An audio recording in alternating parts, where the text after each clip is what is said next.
Görür. Ay yandım. Yapış. Ay yandım. Doğru sana terbiyesi. O ne dedi? Birinci açı soy şey yerdi. Ha?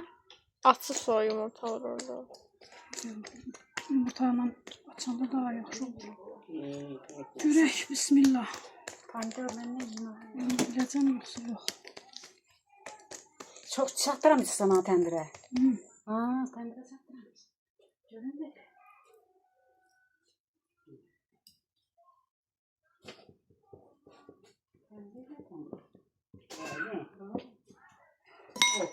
Ha, Bir tane çorba alıcı götür.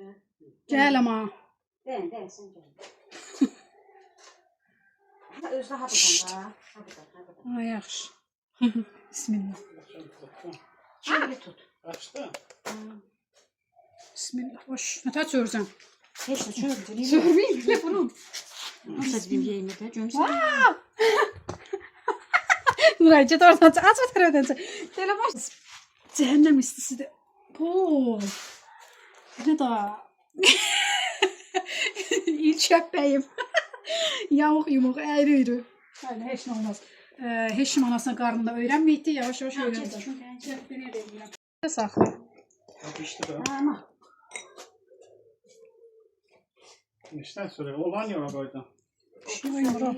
Tabran niye koydun orada?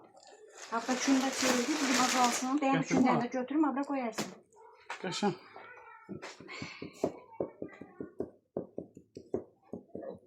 Sana çöreğine bak, ne tarzı alacağım. Dayan görək, bismillah. Bir dəqiqə. Ötə eləyirdik. Ne geçer? Ay qız bu çörək. Ay qız.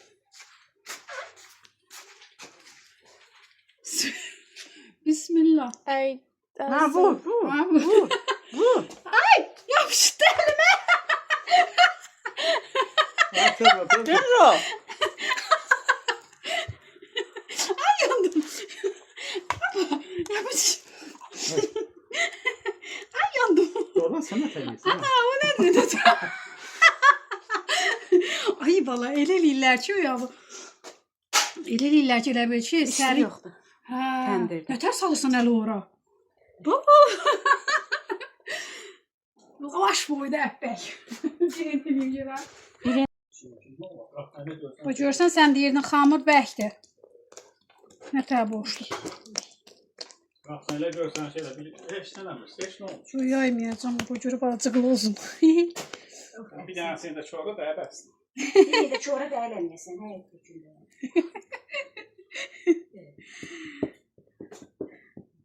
Geyim o tərəfdə oynayayım ha. Bismillah. Ha bura ceba. Şöyle aklınızı şöyle. Ha eğlenmesin. Şöyle Şöyle. Ben görürüm.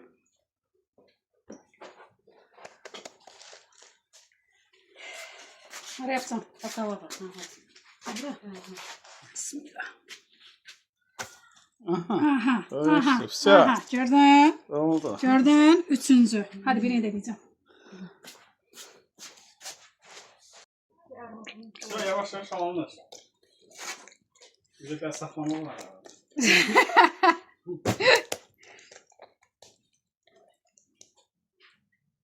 Pas yasaydı ölçüde. Geçerliymiş. Tabii. Kendi güzel ama. O tane, o çöreği ama uzağın şeyi aman çöreği. Anam söyle. Tırtır olacak o geçek. Tablet kimindir? Ya o Şunu götür de. Gelin qıra dur. Ya oradan değil. Sağdan. Aynen. Ha, bak istiyə də öyrəşdim. Bax görsən. Görsen. Oy. İstiyor cəşmədim. Demir koydum. Ha. Dəqiqə. Şimdi Görünür orada. Bax çörəyə belə bir-birinin üstünə yapışanda deyirlər, çörək bir-birini qucaqlayanda qonaq gələcək deyirlər. Təndirinlə bağlı nələr deyim, aforizmlər deyim, nə deyim? İnanclar deyim. Alın bu inanclar. bilgiyi hara şeysi. Həyatımızın harasında siz istifadə edin. Getir. Çörəyin arxasına su vurmayanda təndirə yaxşı yapışmır, belə qopub düşməyə çalışır. Onda da deyirlər ki, tət olayır. Əppək tət olayır. Nə ilə tərsiz baxırsan Nuray? Önəmli məlumatdır, dil bilgisidir. Belə, çox dəyərli, gözəl insanlar. Gözəl göyçək qulaş kimi əppəklərim. İlk dəfəyə görə idarə eləyər. Hərəsi bir cür. Axıra yaxın olanlardır. Axıra yaxın olanlardır. Bəycə oxşatmışam. Belə. Bu çayın dadı başqadır. Yorulursan təndirin başında içirsən. Bəh, bəh, bəh, bəh.